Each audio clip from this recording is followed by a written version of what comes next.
Parker, it's a pleasure to have you on. I think to start, let's hear little bit about you. You're a registered dietitian and help people with diet and food and all of the rest. What got you into this? What got you inspired about food and diet? Yeah, that's a good question. So, I think years ago, I played sports growing up. So I was always interested in, physical activity and nutrition and just like the health of one's body. And as I got older, I started to realize that I wasn't always like my weight got a lot heavier when I was in college. Hmm. And then post college, I had dropped a lot of weight. So I was pretty interested in like what led to those fluctuations. And in general, just wanted to see, what I could do to be healthier as a person because I had a lot of people in my own life, family and friends that struggled with just health matters, but also just nutrition in general. So I think a lot of different things kind of culminated into me being interested in, how can I improve my own diet, but also help other people with that. So it kind of led me to where I am now. Awesome, awesome. That makes sense. I think a lot of people, especially in the health space, get into it for they have a personal bout with some kind of health thing or they experience have a story about how they went through something personally and that drove them into it. So Right. that's very cool.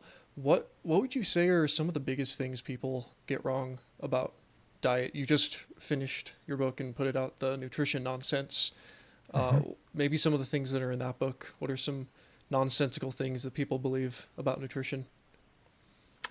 Yeah, I dedicate a whole chapter to kind of this idea of like the quick fix. Mm, We're all really interested in doing something for a week or taking one pill or a supplement or even trying like a diet for a month. And we kind of hope like that'll fix either like the health symptoms or problems that we're going through or that it just will like, you know, make everything good for the future. But unfortunately, nutrition is a lifelong, habit that you have to keep up with. So what I'm interested in is helping people figure out solutions that are sustainable mm, because, you're going to be eating food from now until, the end of your life. And so you're going to want to get it right and you're going to want to do something that not only you enjoy so you can keep it up, but that actually supports, optimal health. And so there's a lot of different things that people do that are just such a short-term game. So I talk a lot about diets. They're at this point, I think most people kind of know that diets are not a solution, and yet people still kind of try them. And there's just a new diet out every year, so it's like it gets people to fall for it, whether it's like restricting carbs or restricting mm. fats or you name it, any kind of restriction from meat to vegetables to fruit and everything in between. And unfortunately, people will, the reason that people do fall for them over and over again is because they do see these week long changes where they're like, oh, I feel different. Maybe even feel better because, you cut out one thing. And maybe it was a, processed food or something, but eventually you have to figure out how to use those things in a, a more sustainable, a well-dosed way. And so I think a lot of people just they don't know how to do that and make things that are long-term changes and habits that stick. So I do talk a lot about the quick fix syndrome and Yeah. and the reason that people fall for those things a lot in the book. Yeah, it's super, super easy. I mean, even in my own life, I feel like I've tried a couple of the fad diets, and you're right. For a week or so, you're on this diet, and you're like, this is cool. I'm feeling different. I'm eating this healthy food, and purportedly, and I feel like I'm making progress. But then, for a number of reasons, it stops. I think, correct me if I'm wrong here, but I feel like one of the biggest reasons for that is just because a lot of these diets are very unsustainable. They're not particularly things that you most people would want to do. You have the keto Hmm. diet, the carnivore diet, the vegan diet. It's like none of these seem like something the average person would want to do. Most people are going to want meat. Most people are going to want some carbs. Most people are going to want some animal products in their diet. So I think it's probably about finding just a good balance that works for you. Is that pretty accurate? Yeah, yeah, it's definitely pretty individualized, which I think is why, different diets and confusion can be, so prevalent in the nutrition space is because we can do a lot of different approaches to your nutrition. So someone could eat, a lot of meat and, very few like carbs or vegetables or fruit or something. And they can do really well and they can find peace with that and live well for, their entire life on that. And someone else can eat pretty close to, or, can have a vegan diet and do really well for their life as well. So like people can have these seemingly polar opposites in nutrition and do really well because we have different genetics, we have different goals, we have different approaches and tastes and all those things. So it's very possible to have very different looking diets, but at the same time, there are some uh, I guess like central themes that most people need to stick to. So that's why those unsustainable ones where it's like you cut out a lot of things, for most people it doesn't work because, when you turn 50, 60, 70 years old, are you going to be doing a carnivore diet when you're 80? Are you going to be able to like cut out all dairy and cheese and all these things when you're super old? A lot of people don't want to follow that path. So Hmm. for most people, you're right. On average, we want to stick more to the middle, which is include most of these foods and include them in the right doses. But the reason it can be a little confusing is because you'll see people who do well on these polar opposite diets. And it's because it's totally possible. Like our bodies are very flexible and can make a lot of things work. Absolutely, absolutely. Tell me more about the central themes and the, the middle ground foods that are more central. Yeah. So in general, if you're trying to get closer to that average, that middle ground where you're playing off of the big themes in nutrition that promote optimal health, then you're really thinking about variety. And that's kind of the opposite of most diets, which is, Mm, restrict to one or two food groups. But if you're, getting variety, then you're supporting, good GI health because you want a lot of different bacteria in your gut. And then you also want all the different nutrients, vitamins and minerals, macronutrients. And it's just a lot easier to do when you spread out your intake among different foods. So an interesting thing is that in a lot of these like diet patterns and, you know, wellness ideas that people promote online, they can call out a lot of the negatives in foods, talk about like sugar or saturated fat or sodium or something. And the truth is that every food has negatives and positives to it. mm-hmm. So when we emphasize the idea of variety, you're really limiting the potential for all these negatives and you're just giving yourself a lot of the positives from all these different foods. Mm, So variety looks like having, enough protein in your diet, enough fat in your diet, enough carbs and fiber in your diet. It looks like having all those micronutrients that come from vegetables and fruits, whole grains, dairy, meat, different protein options like beans and legumes. And then, variety among things like colors is also really helpful. So yeah, if you're looking at your plate every day and you see just brown, you probably want to get some red or green or yeah, orange or something else and textures and all these different pieces of variety.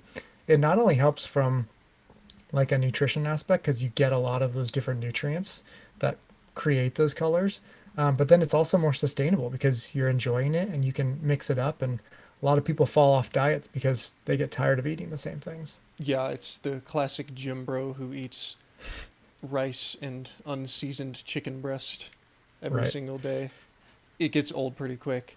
I think you hit on something really good though there, the variety. It's almost like a stock portfolio. If you invest Mm. in one stock, it might be phenomenal. It might do amazing things for you. It might go through the roof. But for most people, you're probably going to want to diversify your portfolio a little bit because it's a lot safer and probably you're going to have more guaranteed results.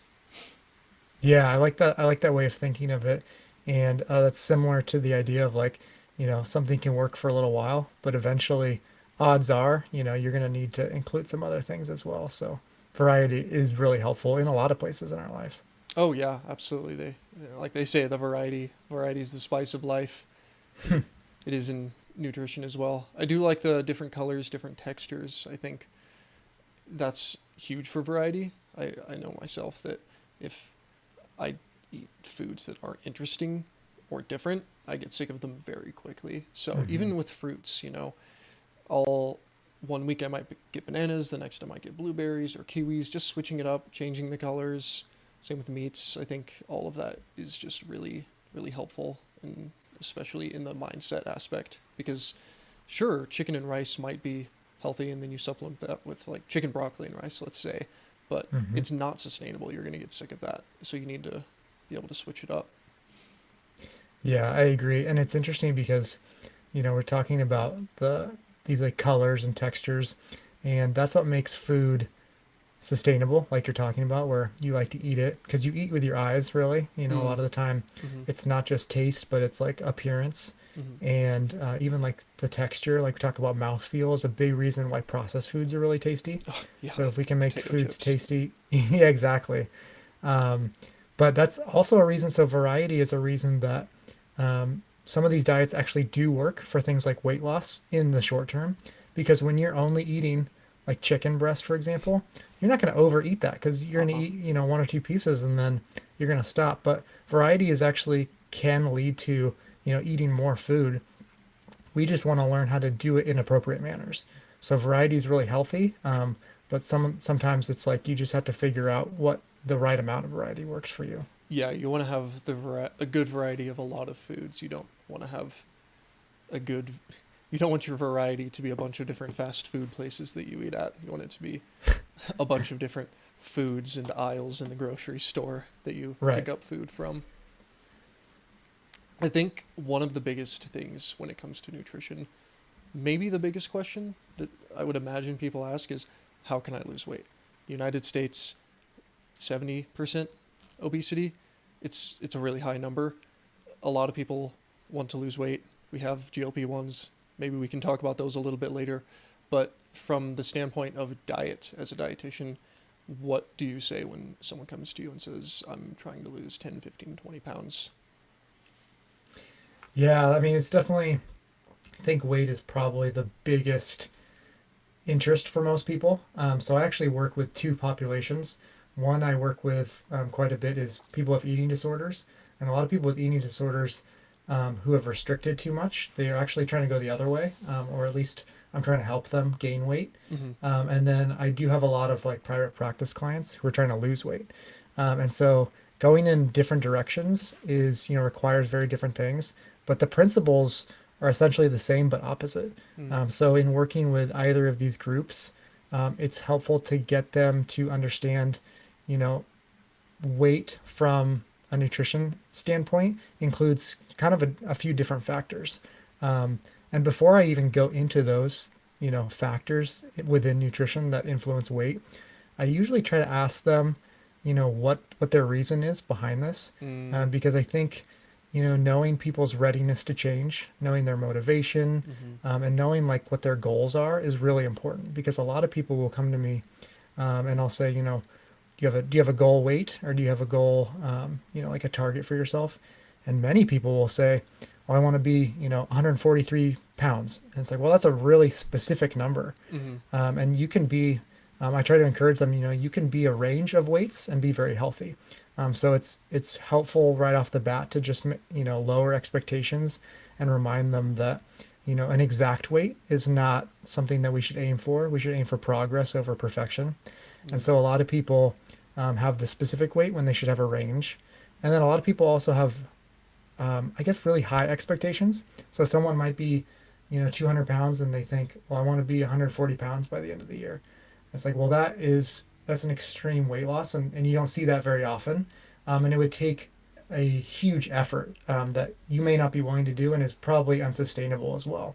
So, yeah, just trying to get people before we even start to understand sort of the better ideas for target weight ranges, and also just to encourage them to think more about their goals and their motivation behind it is really helpful. Yeah, goals And then, and motivation and mindset, they really determine these sort of things. And if you go mhm. in with poor goals and poor mindset, it's going to make it 10 times more challenging than if you can, at the start, say, this is why I'm losing weight. These are my goals. These are realistic goals. And then here's how I'm going to do it. Yeah, yeah, I think that it's kind of the backbone of, what's the point of doing all this? But after we kind of dive into, the reasons and what's going to be most helpful for getting there, then I do dive into the nutrition aspects. So, kind of talk about a few different factors that go into weight loss for nutrition. So, I try not to spend much time, which I've learned from working with eating disorder patients. I try not to spend a lot of time on talking about like calories or like calorie intake or output because I think you can get there by doing good habits and by having, the right principles in mind. But I think if you fixate on calories too much, then I think a lot of people they just get caught up in the numbers game Mm. instead of thinking about the habits and the long term, pieces that they want to start to put into their lives. So even though I know like calories in and calories out will determine that weight balance over time, I think it's more important that they work on the habits, and then as a side effect, we'll see those calorie measures kind of balance out for themselves. Not everyone is willing to weigh every gram of food and log it into a calorie tracker after all.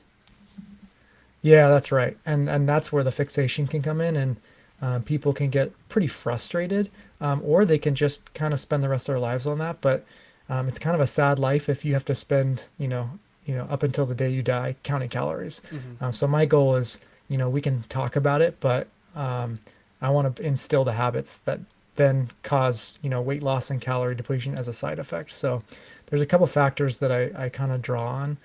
The first one being that I want to make sure people understand meal timing because a lot of people, um, they're just very chaotic eaters.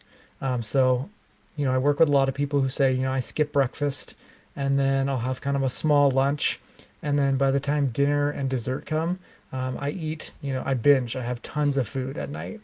And so this is a behavior that is not uncommon, but then it really throws people off so that they can't control the amount of food they're eating, which again will affect calories. But if I can get people to eat on a more consistent basis, which is just to have, 3 meals at very similar times each day, then their hunger hormones will respond in a lot more balanced way.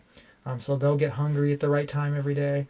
They'll feel full when they're almost done eating. And that will really control just the amount of food and even the types of food they're eating. So they won't have this strong pull to eating, like these high sugar, high fat desserts at the end of the night because their body's essentially asking them, I need more, and I don't know what to expect next. So I'm going to ask you to give me as much as possible.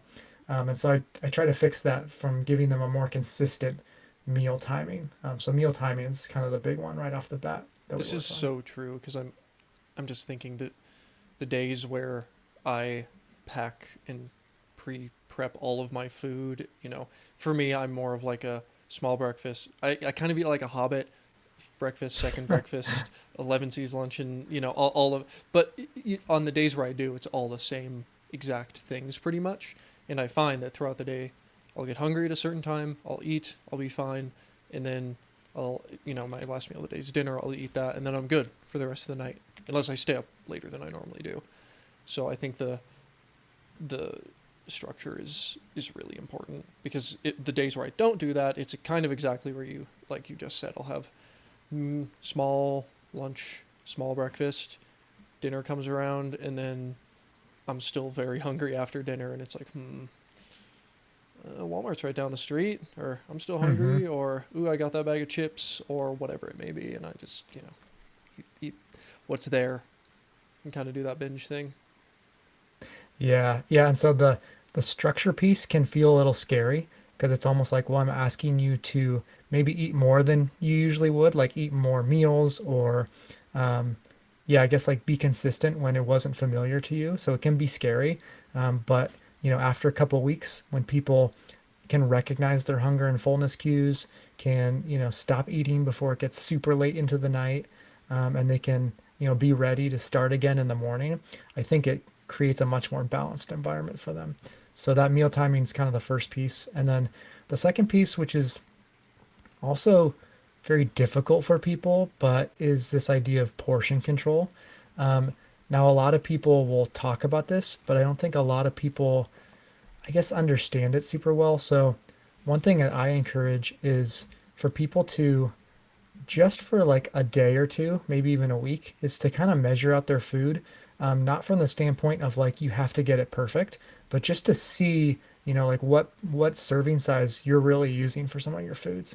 Mm. Because I think for a couple people, if I compare people, they might say, I eat the same as, my friend next to me. We're the same height, and we do the same things and we eat the same foods, but I'm much heavier.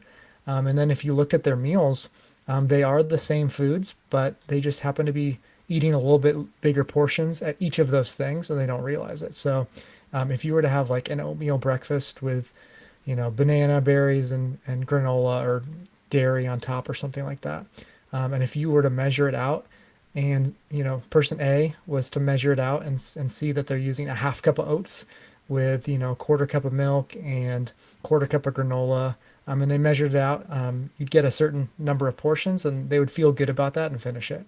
And then person B might do it without measuring, and they just kind of go off of what fills the bowl or something, and they may end up filling it a lot larger because they had a whole cup of oats, and they had a whole cup of milk, and they had, you know, a cup and a half of granola, and it turns out that that's twice as many calories and a much bigger portion. And even though it's the same foods, and they felt like, I just filled up my bowl with what felt right. Um, I don't want to like knock the intuitiveness of that, but at the same time, sometimes we're just skewed because of, portions that we grew up with. It might be because fast food serves us Mm. really large portions. And so when we do it in our own home, we don't realize that, portions are actually a lot larger than maybe we would need on a consistent basis. So I think just measuring out and getting used to what it looks like visually can help us and kind of train us to eat the right portions over time. Yeah, I've done this with a couple of things lately, actually, specifically coffee creamer and chia seeds. I'll put the chia Oh. seeds in my fruit smoothies, and those things have a lot of calories. Hmm. And just for fun, I did one serving, which is 130 calories, which is 2 tablespoons. And then I looked at it and I realized that is way less than I've normally been putting in here.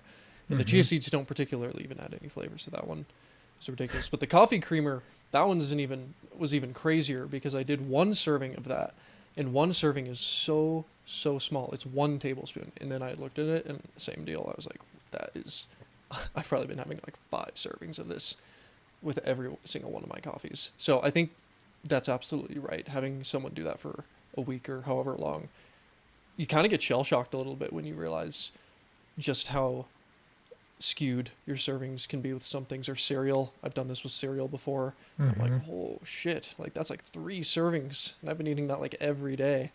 Here I've been thinking it's a serving or decent amount of calories, and do the math, and it's 600 calories, and you're just like, whoa. Yeah, the notorious ones that I run across are like ice cream servings, peanut butter servings, and like oil or butter that they're using when they're cooking. Mm-hmm. And so all of those things, they have a lot of fat, and that can be really like not volume heavy, and calorie dense. And so if you're, using a scooper that's, like if you don't understand like what 2 tablespoons of peanut butter look like, you might be pretty surprised to see that it's a lot less than you put on toast or in a sandwich. Mm-hmm. And then what happens is, it's not a lot at, one meal. So even if we're looking at the calories of it, it might be an extra 100 calories or something. But if you're doing that with portions 3 times a day, and you're doing it over months and years, then, that just adds up to extra weight. And it's not like this is a terrible thing, but for people who have this weight loss goal, just measuring and kind of getting used to the visual sight of what portions are and what serving sizes are appropriate, can be really eye-opening for people for sure. Absolutely. So we have scheduling, we have portions, and seeing what the serving size portions look like. What else? What else do we got? Yeah, so a third one would be essentially like volume of food versus energy density of food. And so we basically just touched on that, which is, there are some foods that they take up a lot of space on your plate, and then, of course, in your stomach. And then there's a lot of foods that are really small, and they're really energy dense. So, kind of on the opposite ends of the spectrum, something that's really energy dense is like a tablespoon of oil. It's like, 100, 150 calories or something. Mm-hmm. And that takes up, very small amount of space just to kind of cook and put your meat in or something like that. Mm. And so that's a lot right there. If you were to, count up the same amount of calories for like a salad, it would be like 2 or 3 bowls. This much Yeah, salad. Yeah. giant bowls. Or it'd be like this, a cup and a half of blueberries or something like that. So the difference in volume can make a big difference on your eating experience. So not only will you take a lot longer to chew and go through your food, which gives you time to feel full. So if you take about 20 minutes in a meal, that's how long it usually takes to kind of get those sensations in your brain to tell you like, okay, I'm getting full. Um, so if you're eating your meal in 5 minutes because you're eating a very energy dense small volume of food, then you're not going to get full and you'll just kind of keep eating. Mm. But if you're eating something that takes a lot of time to chew, like an apple is a great example, it takes 5-10 minutes alone just to chew through an apple. And so, that's only 100 calories versus the tablespoon of oil, which you can kind of just throw back if you were to have Yeah. it. Yeah. And so volume of food can make a big difference on chewing and time it takes to feel full, but then in your stomach as well, like the sensation of a lot of food. So like if you eat 3 cups of popcorn for example, that'll kind of fill up your stomach, and then that'll give you some more sensation of like I'm feeling full, but 3 cups of popcorn is a lot of air, Mm-hmm. so you're kind of helping yourself out there, versus if you were to have the same amount of ice cream or candy or something where it's very energy dense in a small amount of space. It doesn't fill up a lot of the stomach space, and so you don't get that sensation of fullness either. So the foods, the volume of foods can make a big difference on not only like the chewing and eating experience, but our fullness and satisfaction in a meal. Yeah. Totally. I like how all of these big picture ideas are very psychological. They're very Right. much here's a way you can kind of shift your perception about it. Like in the case of the last one, like you're literally shifting your body's perception. If you just draw out the length of the meal, it's such a powerful thing because you're playing your hormones, you're playing the biological game, and it's the hormones are powerful. The hunger hormones are strong, but then so are the Mm-hmm. satiety hormones. Like if you're full, you're probably not going to want to eat.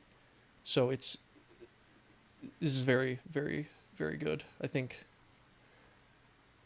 Why do you think people get so caught up in the foods?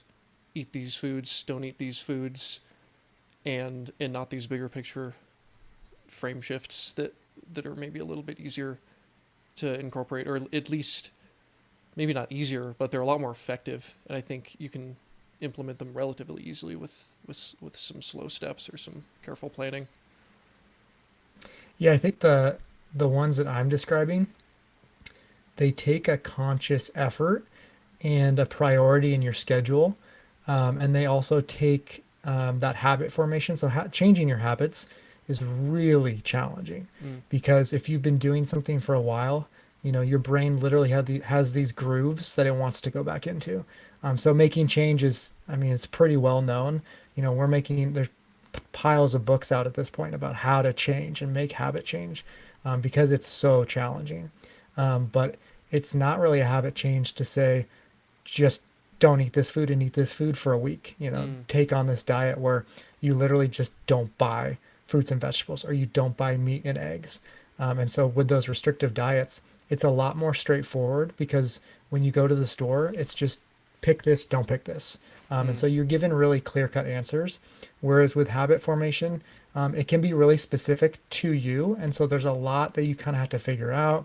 There's a lot of practice involved.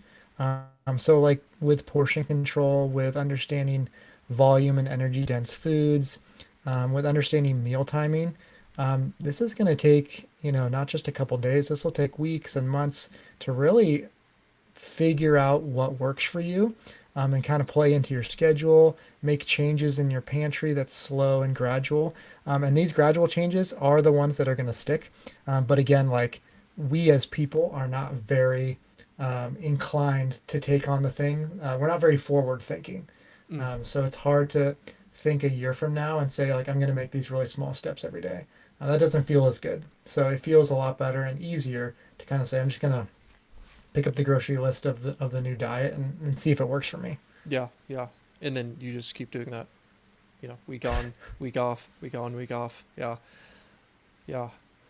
I think there, at least in my head, there's probably still some validity to going to the grocery store with some preconceived notions. Like if you're one of the things I do is I try not to buy stuff that I know are my weaknesses. Like if I buy a bag of M&Ms with the goal of like I'm just going to have a couple after dinner, just have some M&Ms, something sweet. It's like okay, that's great to go into it, but like I know myself.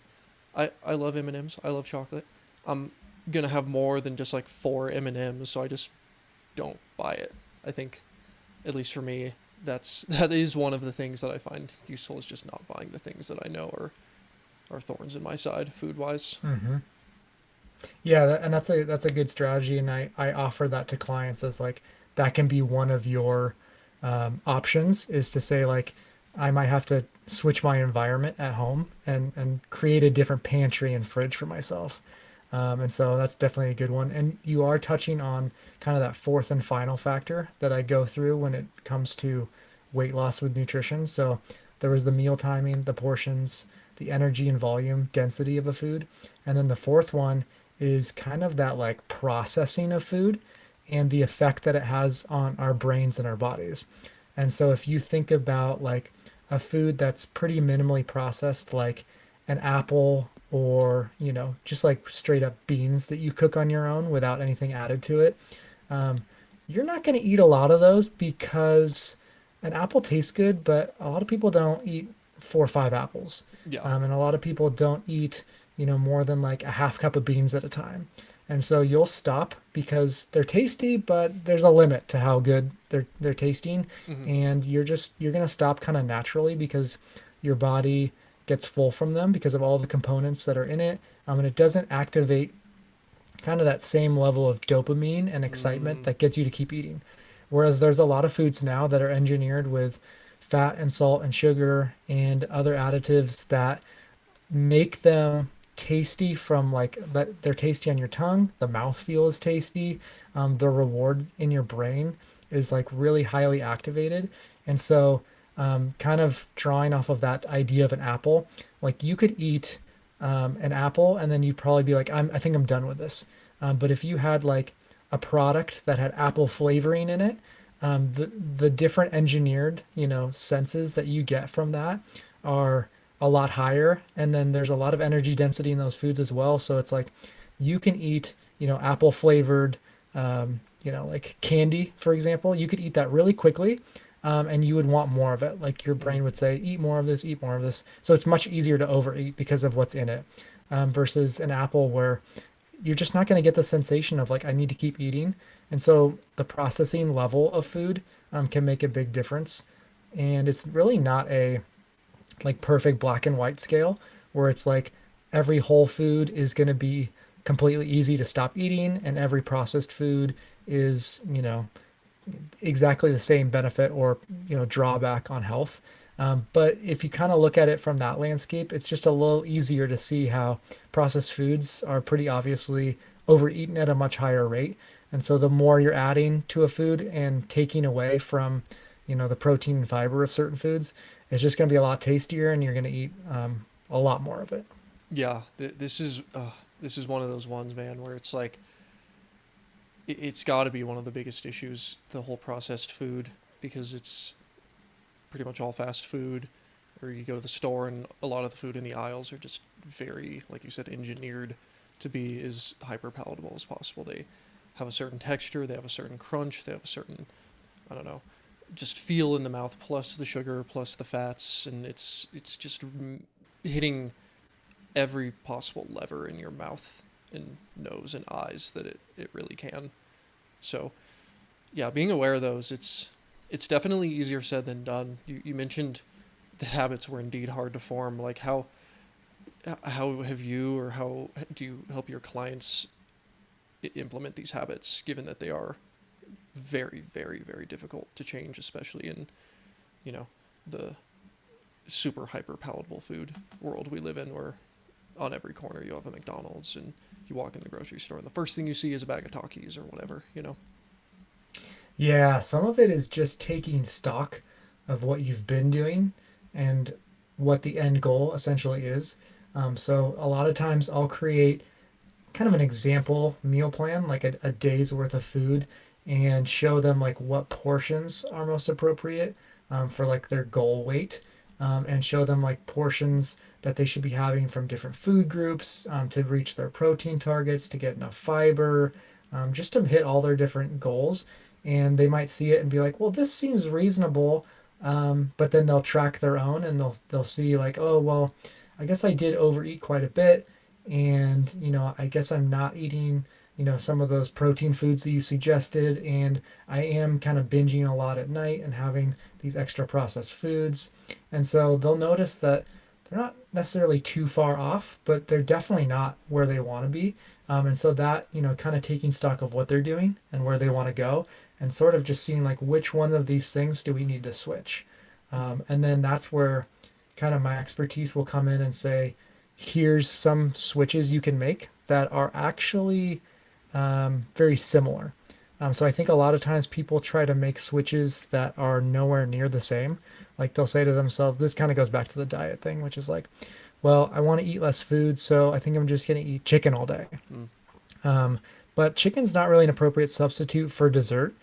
So if people are used to eating dessert and want to, which most people want to have like a snack or a dessert up until the end of their life, and I think that's a great goal to have. It's tasty to have, but you can have very different kinds of desserts, and so it's not an appropriate switch to say don't have dessert or have chicken for dessert. Yeah. So I think sometimes people do that, but you need to have like a congruent switch. So you need to have something that swaps in that makes sense. So a lot of times what I'll do, just using dessert as an example, is I'll give them options that include lots of like fruits or nuts and seeds that are very like whole food heavy, but they do have a little bit more taste to them and a little bit more of like that dessert palatability. And I'll make them recipes, or I'll give them some of my own where it includes things, like there's definitely tools and foods out there that can be helpful. Even processed ones, like a lot of times I'll have people make desserts with, like oats in them, and then they'll have like peanut butter powder or like a Mm. protein powder, Hmm. because those things will help them get full, but they're just, they've been able to lower some of the calorie ratio on that. And then it'll include things like fruits and those nuts and seeds so that they still get the sugar and the fat, but it's coming with a lot of other nutrients that help them stay full. And then it also just gives them a much more like optimal health outlook for themselves. So that's kind of where I come in, is help them make switches to go from what they were doing to where they want to go, and do it in a way that actually makes sense. Yeah, so don't try to go cold turkey or do a 180. Try to course correct, but in a similar vein. If you want to eat less dessert, don't just cut out dessert. Replace 3 slices of fudge with 2 slices of fudge, or whatever it may be. The the dessert thing is fun for me because I love dessert. I just have a sweet tooth. Same. It's something I've had to work around. But I think I've discovered the best dessert, the best healthy Oh, dessert. Do you know what the Ninja Creamy is? oh, I do, and I've thought about getting it. So yeah, Dude, you'll have to give me my first recipe. I'm telling you, it has been a game changer in terms of dessert because I'll make protein ice cream, right? Hmm. I'll do protein powder, or the Fairlife shakes at Costco. Oh yeah, Yeah, I yeah. use those. Though I mean, those already taste phenomenal, and they're so good for you. And it turns it into ice cream, like legit ice cream. And then I'll mix in some monk fruit berry sweetener, as well, Hmm. and some like 0 calorie Jello. I like chocolate pudding Jello, and it's ice cream. It's like straight up ice That's cream, amazing. and it has almost zero added sugars. It has like 30 grams of protein. It has the texture. It has the chocolatey sweet flavor. It's like it. It's been awesome. And then I'll also do like uh, protein mug brownies. Um, Hmm. I Hmm. built like my own recipe for that with like egg yolks for the fat and that sort of thing. That's just like the fun side of it for me. I've enjoyed trying to find healthier desserts, but the replacement stuff, it's really important, I think, for people to hear. It's it's so much easier to swap things in a way that makes sense than just cutting them out or making it absurd, like totally cold turkey changes. Yeah, I agree. I think what you're touching on too is getting interested in it, and like the process is what we need to help people with. So getting my clients to have fun with it, to create their own recipes and find what works for them is what's going to lead to those long-term changes. Because if I just tell them like, here's the meal plan and like you need to follow this, eventually it's going to change and like they can't just keep coming back to me. I want them to Hmm. go out on their own. And so to find the process that works for them is really helpful. So you're similar to me in that we can actually use some of these really clever foods that guess what, they are really processed. These Ninja Creamy like recipes or these mug brownies or like like the desserts that I'm making, these are processed foods and they're utilizing things, but we're also figuring out the ones that work best for us, Hmm. and we're not using it for every meal. It's not like that's making up a bulk of our diet, but in the places that we can use them cleverly, it's a good strategy, especially if we're used to eating like a lot of hyperpalatable foods. It can taste good and just not have the same effect on us. So that's definitely a strategy that you and I will employ and other people use quite a bit.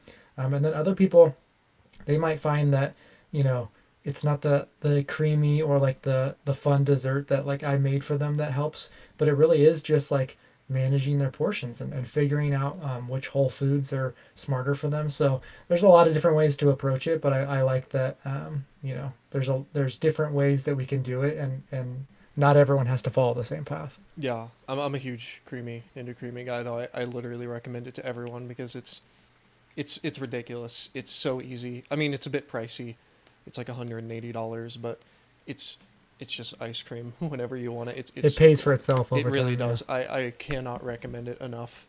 Um, yeah, it's tough. It's tough. I mean, finding what works for you. I think that's it's one of the biggest themes I think I've seen just consistently through nutrition advice is there's no one size fits all, and you really do have to find like I don't know what is right for you.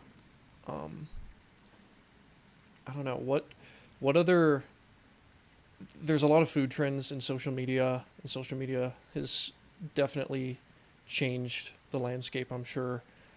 What are some things people could look out for on social media? Like, what do you think of social media and nutrition and health things? I think it's always an Yeah, I interesting think discussion. it is. I think from a general landscape, there's a lot of good people on social media who are, have good intentions and even promote really smart, like healthy ideas. I think sometimes they can be outweighed by people who also have good intentions, but they just don't know what they're doing or they don't understand uh, the tone or the ways that they're promoting certain health fads or just like ways of approaching food. And so it can lead to a lot of problems for people. So I think, you know, if it were just up to following people on social media and that's what kind of course corrected us, then at this point we should have seen all the solutions come together because Mm. everyone's using it and most people have seen the videos and the reels where they say, there's a problem with our food industry and there's a problem with the way we're eating and here's how you fix it. Mm-hmm. But I mean, I've watched millions of those videos basically, right? Mm-hmm. Where it's like this is how you fix it. And but we're still all, searching for answers. So clearly these people are not giving us, the full picture and not the solutions that they think they're giving us.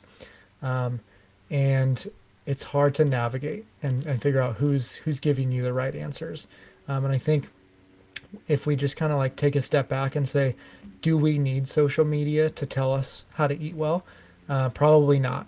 Now we can still utilize it and find some people who are helpful, but I think maybe if we use our own intuition and kind of like what we know works best for us, and we work with like a professional in a setting that's not social media driven, then I think we can actually put ourselves in a good position to succeed with nutrition.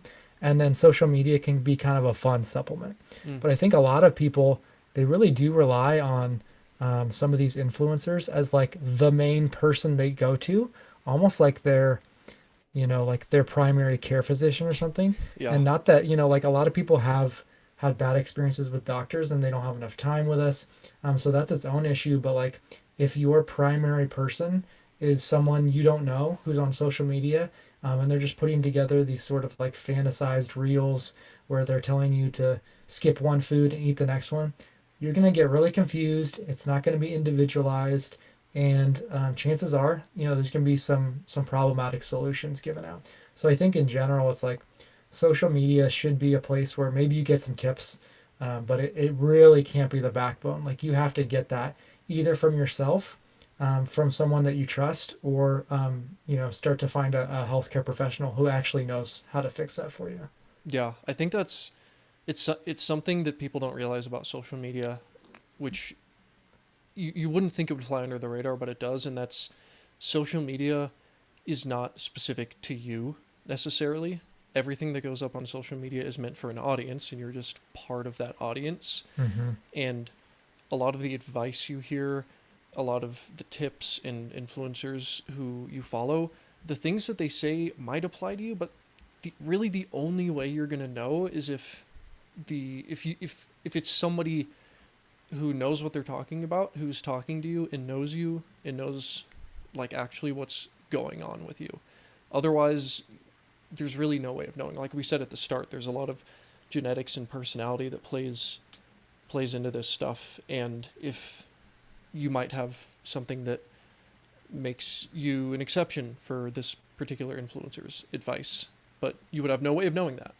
And I think seeking out that individualized help in medicine, I think diet and nutrition, it's one of the biggest things that bugs me about medicine now, because I feel like doctors could be doing a better job to just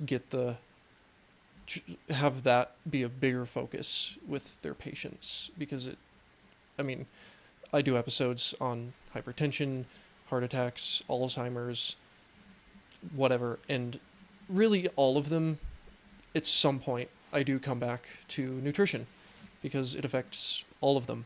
And I think healthcare needs to have more of that. And I'm sure that it's not really the fault of a lot of doctors. They probably just might not come to mind. So maybe it might be just something as simple as next time you have your primary care appointment, bring it up with your doctor and have a conversation about it. Yeah, I think it's like doctors aren't really trained in that and don't have the time for it. And so that's not even really their position most of the time. Mm-hmm. Like we have dietitians, we have other nutrition experts, and even healthcare providers who can get courses on this who can help you. But a lot of times, just like the 20-minute doctor appointment that you had to go into is probably not even the space where you'll get something that you want. And so you have to seek it out separately. Um, and so that's kind of what led to the social media rise, at Mm, least in like medical advice. Like we got so annoyed with the fact that there isn't a clear-cut place for most people to find this advice, because we were like, well, the doctors don't really know how to do it and they haven't done it. So where are we going to seek it out? Well, the free market essentially decided that social media was the place. yeah. And then once social media became kind of the dominant force, most people are realizing that's really confusing too. And so we swung the pendulum from one poor extreme to the other poor extreme. Yeah. And really in the middle is like you can have your doctor that helps you with some things. You can have social media where you get some tips. But in the middle, that third creative option is essentially you can find a healthcare professional, like a dietitian, who actually can help you with nutrition. Mm-hmm. And this is the same for any other health care need that you have. Like you have to find this person who's specific to it. This is even true for like mental health. Like you have to find a therapist that works for you. So Yeah. like your doctor's not going to help you with the mental health piece. And on the other end, social media is not going to help you with that enough. And so Definitely you not. kind of have to find, yeah, that third option, where you can still have, your doctor in play and social media tips from here, from time and again, but this can't be the solutions because we've tried both of them, it seems like, and those Mm-hmm. aren't really helping. Yeah. It is interesting though, because it is funny on social media because you have pretty much everyone in agreement that there's a problem and that people need to eat healthier, and that there's a lot of crappy food out there that you shouldn't be eating. But then everyone's opinion on how to fix it is different. Some people are going to Right. say, don't eat processed food.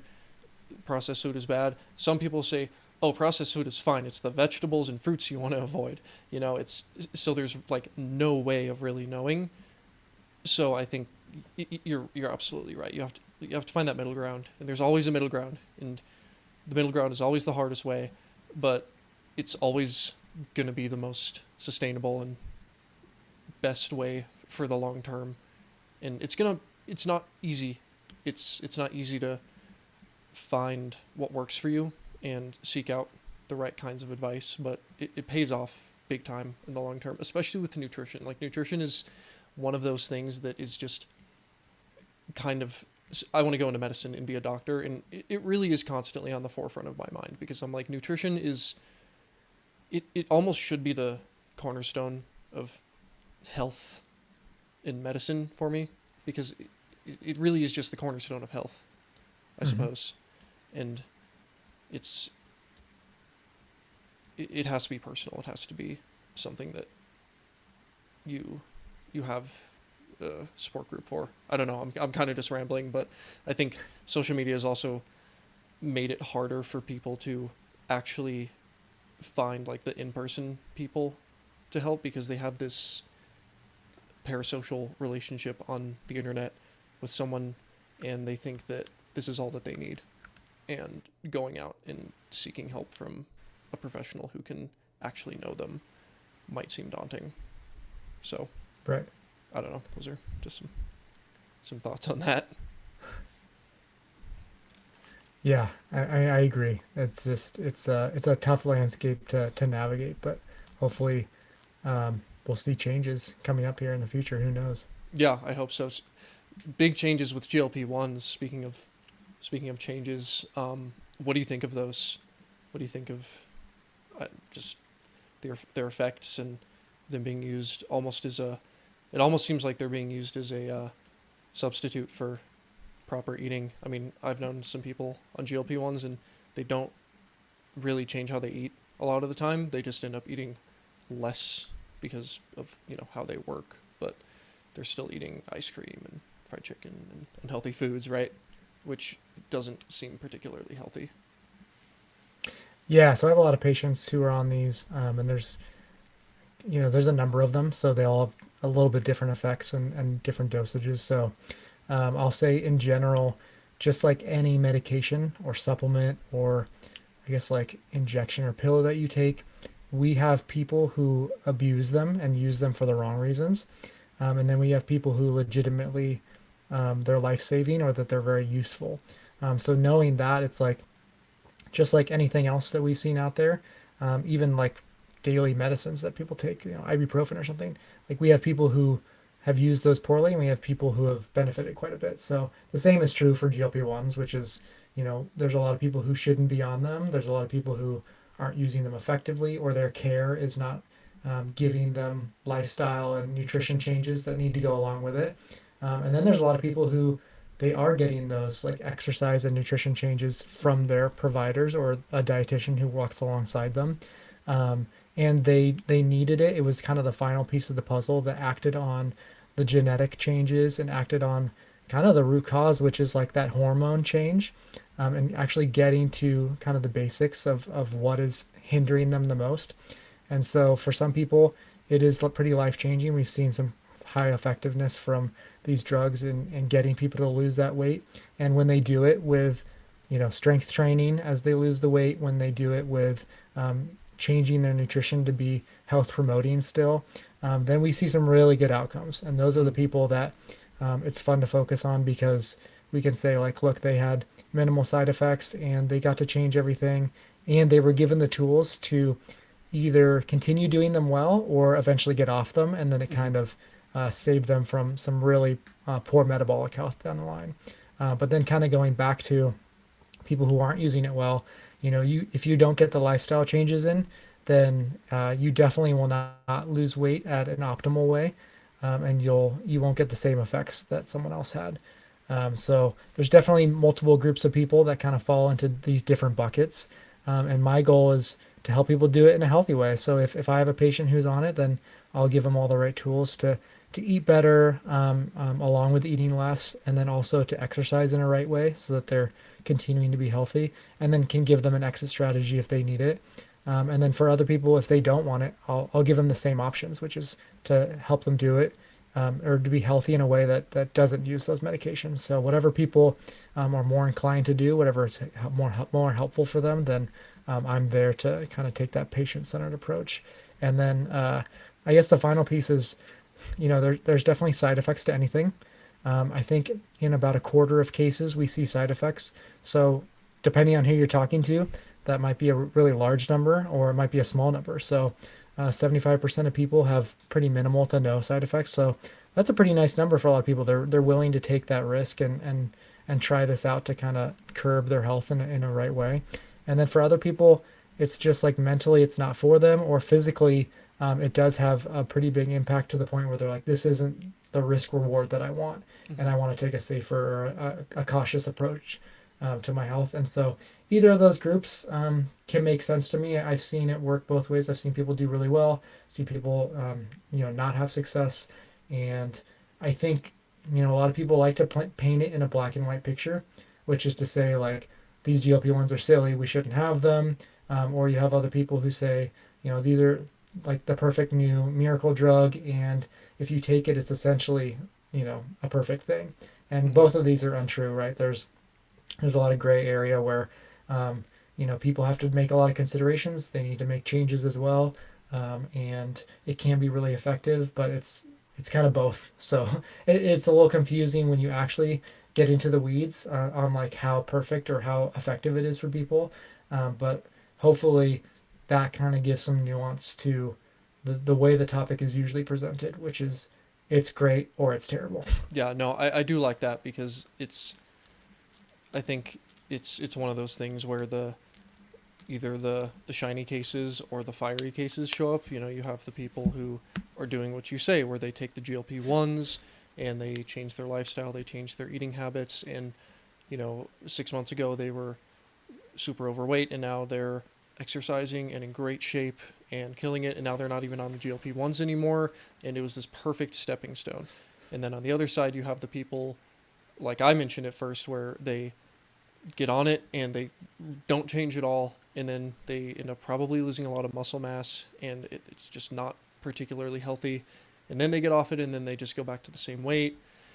It's like, yes, these are two ends of the spectrum, but we do have a lot of these more middle cases, and I think it's important to understand like when it's being used effectively and when it's not. It almost reminds me of like SSRIs, because I think SSRIs are almost in a similar category where there's a lot of overprescription going on, where people just get on it and they don't go to therapy, they don't try to address the mental roadblocks that they're having, and it's just like this almost band-aid going on. But then you do have people who take it where it's this kick in the butt that they needed, almost, where they get on the drug, they start feeling better, they it allows them to make the lifestyle changes, and then eventually they might get off it, et cetera, et cetera. And it's this really great thing. And it can be both at the same time. I think that's something that's kind of hard to accept in these cases, is a thing can be have both ends of the spectrum going on at the same time, and you just have to have different takes on the ends of the spectrum, and you have to be able to have nuance. And I think probably the biggest part is like the people actually prescribing the drugs probably need to have the nuance to say like, okay, well, we need to actually prescribe these drugs in the best way possible, which probably isn't to everyone who asks for them. So I do like that nuance, adding it in there. Yeah, yeah. When you brought up SSRIs, it reminded me of like other places like antibiotics could be Mm-hmm. classified maybe similarly, where it's like we know that this has saved lives, and we also know that uh, statistically they're overprescribed by quite a bit, and so they are both things going on. Yeah, which it's it's such a I don't know, it's such a tricky thing to to work through, and unfortunately it's not the clickable content, which I think is probably where a lot of this polarization comes from, is the the clickable thumbnail is not the nuanced opinion of Ozempic and why it's really good for some people and hasn't been that good for others, and there's a lot of gray in between. That's not what gets the clicks. The clicks are Ozempic is going to have issues. New study reveals Ozempic has massive side effects 1 year after taking it, or Ozempic is a miracle drug and everyone who's on it has seen X improvements. And again, it's all in the middle. It's always in the middle. It's always in the middle with everything. So yeah, it's I don't know. I think it can bring a lot of good though, especially again the U.S. has a lot of obesity going on, the obesity epidemic, and if it can help ease that, I think that is a good thing, even if it's the other thing with Ozempic. I think there's a lot of fit people who think that because they put in the work to lose the weight, that it's cheating to use the GLP ones. Um, I don't know. What do you think of that take? It's kind of a popular one. I feel like. Yeah, for sure. I mean, you could take your SSRI example as a good kind of indicator where if you were a person who had like this really extreme mental health battle and you took that and it was extremely helpful for you, why did you have that mental health battle? It might have been genetics, it might have been some trauma from the past, could have been any number of things. And so taking something to alleviate that and then put you back on track to work through other solutions, I don't see that as cheating. And so I think even these drugs are similar, right? So like Mm-hmm. if you have hunger hormones that are just they don't work as well as someone else, whether that's genetics or upbringing or whatever caused that, I don't think I would fault someone for that just because they were given a different hand. You could almost say it's cheating that someone has good genetics and ended up with, didn't have to overeat their food in general. So um, I do think that is brought up, and if people think that way, that's okay. They can people have their own opinion, but in general, it is that nuanced area of like people are getting solutions, and it's not always going to be a perfect, you know, warm feeling type of solution that everyone is happy with. But if it helps someone, then they probably don't care if someone else thinks it's cheating. Yeah, no, it is a funny conversation.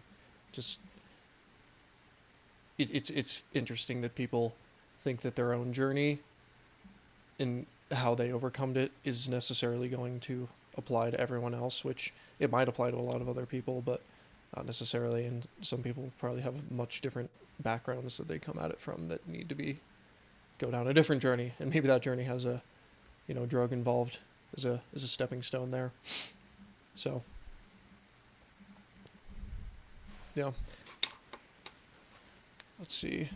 I think let's in terms of I guess general knowledge and just general understanding of nutrition, like would you say that there should be more like better education going on? I feel like this is I almost play this game in my head where I try to think of high school classes I wish I had had, and personal finance is definitely one. I did actually have that, thankfully, but nutrition would be another. Um, it maybe in the same vein, like a culinary class, like learning how to cook. If you had a magic wand and could, wave into existence something that would better the nutrition of a lot of people, like a class or a legislation change or removing a food from all the shelves, something, what would that look like? Like what would your magic wand do? Yeah, I guess maybe it would be to switch out foods. Like if people had only the choice of certain foods, and I guess if the magic wand could take away like their need for certain things, then the choice wouldn't have to be made. Like they would just be able to go out and get foods that were appropriate for them. Mm. So that'd probably be the biggest one. But I do like the education side of it because you can handle any change that comes. So from my end is like the food industry will always be changing, and the landscape of fitness and health. We're always learning new things. But if I have this flexible, kind of high end understanding of what's going on, then I can always kind of adapt and figure out what I need to do. And I can adapt to my health. So like when I have things come up in my own life, I can figure out how to handle them. So I do think education will be really cool. Kind of a baseline, even if it's not in high school, just something that like every adult kind of just has to utilize at some point, or if like I'm kind of speaking to like how doctors could use nutrition training. I think everyone could use a basic course. The only problem with that is it's probably similar to social media. Some people probably would be like, well, this isn't what I want. It doesn't fit my Hmm. bias. So I guess probably the taking away uh, certain foods would probably be helpful, or people's needs for them. Yeah. Which foods would you cut out? Oh, that's a good question because what I would do is probably what someone else wouldn't do. Hmm. I don't know. I guess I would. I'd probably keep. I guess maybe I would shift this then. I guess I would almost keep any food, but it would be like there's an allotment of how much you get, Mm. because, or like there's a supply issue. So it's like, Yeah. yeah, because you can look at any of these countries that are more well off health wise than America, and they actually have a lot of similar foods that just aren't presented all the time, Mm. or they aren't ubiquitous within like households. So most countries have some form of like ice cream and donut and fried food and all these things, but they're just not on every corner, Mm. and they're just not like lining the store shelves like a whole grain bread is, or like meat and fruits and vegetables are. And so I think like maybe it's the dosage at which we offer them. So if a store had each of these items where you could still make that choice and be happy that you can have your Twinkie every once in a while, Hmm. but if it's like you can't pick it up all the time because sometimes they're out, or there's just less of them, so that you kind of know the dosage is like, oh, I have this smaller package.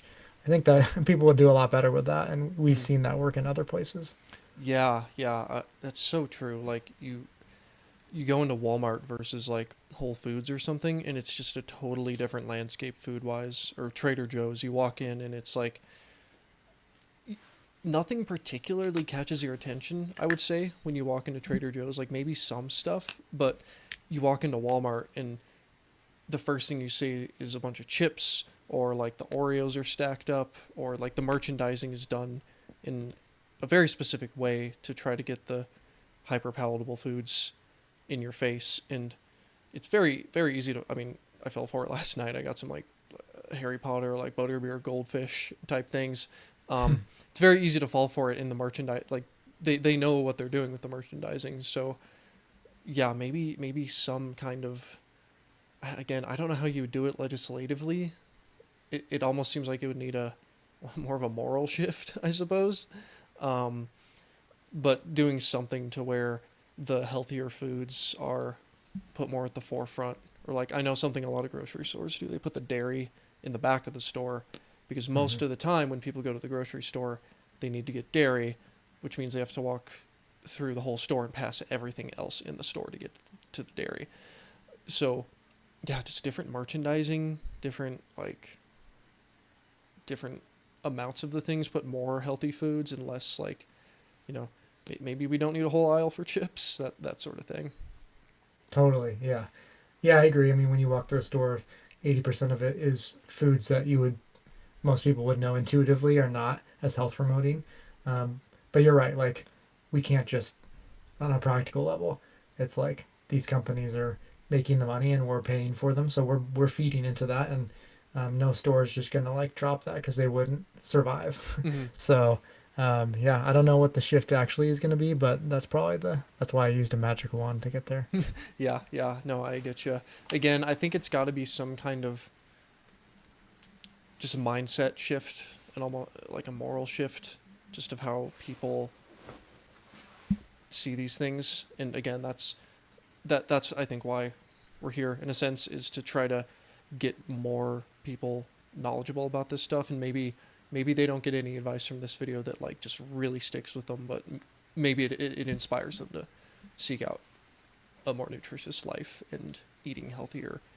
And I think just pushing it more, getting it in front of more people's faces that like you can eat healthier and there are ways to do it and there are people out there who can help you do this. It's these are some of the things I think that might slowly start to make that shift.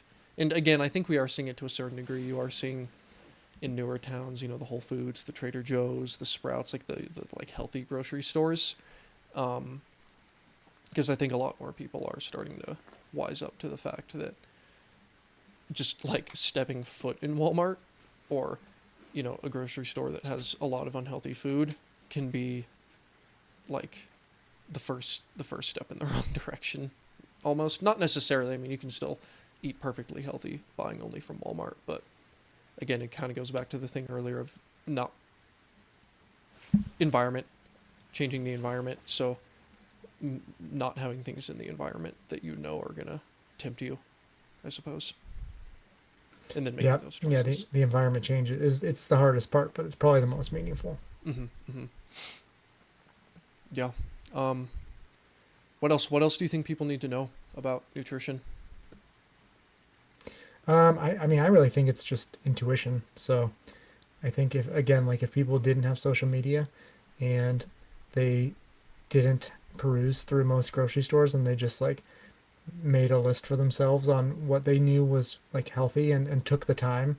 So intuition plus like prioritization of their time and their meals, and they like cooked at home more. I think those two things they'd get pretty far. Mm-hmm. So I don't really think people need a whole lot. People know that, like a heavy pizza from a fast food place is not as healthy as like a chicken salad, and they know that reality. But it's just like, do they make the time to do it? Do they prioritize it?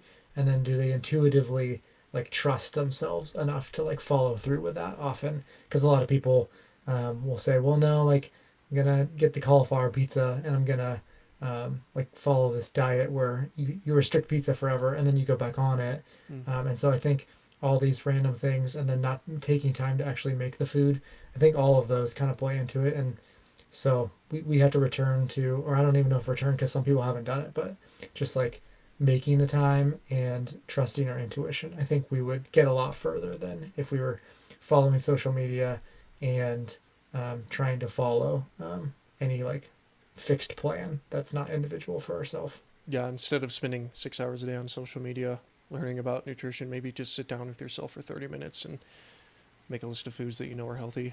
Make a list of foods that you eat often, which ones you should probably cut out. Just sit down, sit with your thoughts, think about it, and, try to start making some of those changes little by little and do that frequently so that you can keep yourself reminded. Like, nutrition is one of the biggest things in your life, and it deserves a lot of time. It's like a good mattress. You spend a third of your life sleeping, so probably worth to invest a good chunk of change into a good mattress. You spend every day of your life eating, probably worth spending a good chunk of your time thinking about it and making sure that it's on point. Yeah, no, totally agree. If you don't put in the time, then it's you're not going to get the result. And for a lot of people, they I think they just I don't know if it's not realistic, but for some people, it's like they've just decided that their work schedule or their social life or whatever else um, has to take so much of a priority, or even social media or Netflix or something, that they don't realize that it only takes an extra like 20 or 30 minutes a day of, putting together food or seeking out a better food place, whether you're like searching for something while you're traveling. It doesn't take a lot more effort, but it's that little change that I think people they're not realistic about it, or they're just not willing to take that step. Yeah, absolutely. Parker Nelson, this was a phenomenal podcast. Where can people find you? Where should they go? So on Instagram, at Nutrition Advocate, is where I put most of my social media posts, and I also have a link there to like my link tree where you can download some nutrition handouts for myself. And then my book on Amazon, Nutrition Nonsense, is probably another good place to figure out what you need. Awesome. Well, thank you for coming on. I think we went over a lot of good information today. I've been wanting to actually sit down with someone and talk about nutrition for a while now because I'm not like professionally trained in it. I know a decent amount, but I'll talk about it on pretty much every episode, and it's good to have an episode to point people to now to be like, hey, if you want to learn more about nutrition, check out my chat with Parker here, because I think we've talked about a lot of good tools and a lot of good mindsets and reframes today. So I agree. Thanks for having me. yeah, of course. Well, wish the best for you.